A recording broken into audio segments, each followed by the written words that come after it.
Isengesho ryo kuramya.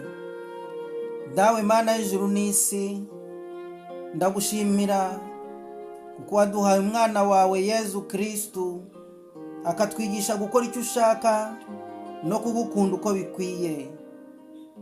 Nyagasani Yezu Kristu, uzuza mu mitima yacu amatwara y'ubutumwa bwa Data wadusohoreje.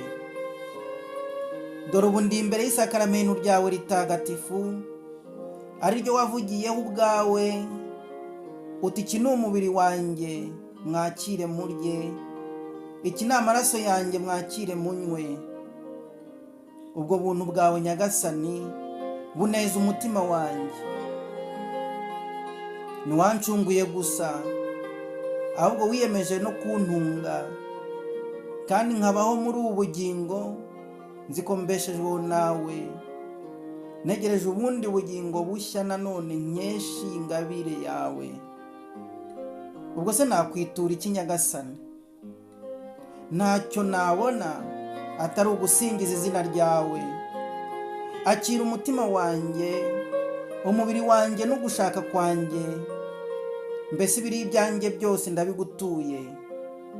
Ahasigaye nitungirwe nawe. Amen.